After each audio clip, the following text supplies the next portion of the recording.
তো বন্ধুরা, আমরা তো আজকে চলে গেছিলাম নৈহাটি রেল ময়দানে উদযাপিত নৈহাটি উৎসবে।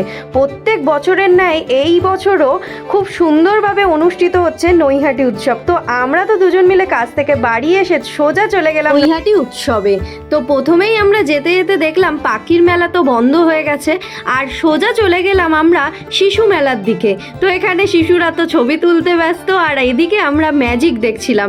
অনেক দিন পরে ম্যাজিক শো দেখলাম, বেশ ভালোই লাগলো, দুজনা ছবিও তুলে নিলাম। তারপর আমরা বেরিয়ে চলে গেলাম নৈহাটি উৎসবের মূল আকর্ষণ বইমেলার দিকে। তো অনেকটাই ভিড় ছিল, রাত অনেকটাই হয়েছিল। তো যখন বইমেলায় ঢুকবো তখন দেখলাম গার্ডেরা বলল যে 9টার মধ্যেই বইমেলা বন্ধ হয়ে যায়, আর সত্যিই তাই, চারিদিক ফাঁকাও হয়ে গেছিলো বইমেলার ভেতরটা। তো আমরা তো বইমেলায় যেতে পারলাম না, তাই আমরা অন্য মেলাতে ঢুকলাম। ঢুকে দেখলাম বেশ ভালোই স্টল দিয়েছে, আর কি সুন্দর খাবারের স্টলগুলো, বিভিন্ন রকমের চপ পকোড়া এসব পাওয়া যাচ্ছে। আর এদিকে তো দেখলাম জামা কাপড়ের স্টল দিয়েছে, বেশ ভালোই লাগছে দেখতে। চারিদিকটা এত সুন্দর লাগছে, এত জমজমাট। আর এদিকে তো এই দিদিরা নিজের হাতে পিঠে বানিয়ে সার্ভ করছে, বেশ সুন্দর লাগছে দেখতে। আর এদিকে বিভিন্ন রকমের ব্যাগ, আচারের দোকান, চারিদিকটা বেশ জমজমাট হয়ে রয়েছে। তারপর তো আমরা মেলার থেকে বেরিয়ে গেলাম। বেরিয়ে গিয়ে সাংস্কৃতিক অনুষ্ঠানের দিকে গেলাম।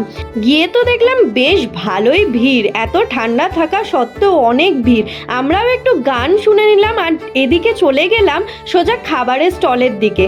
তো বেশ সুন্দর লাগছিল দেখতে, মোমোর দোকান, পিৎজার দোকান, এদিকে বিভিন্ন রকমের পিঠে তৈরি হচ্ছে।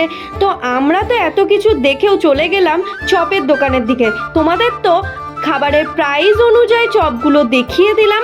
আমরাও দুজন মিলে নিয়ে নিলাম, আমি নিলাম চিকেন চপ আর ও নিল পনির চপ।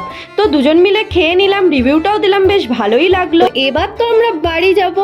বেশ মজা করতে করতে ভিডিওটা শেষ করলাম। আজকের মতো ভিডিওটা এইটুখানি। বাই বন্ধুরা।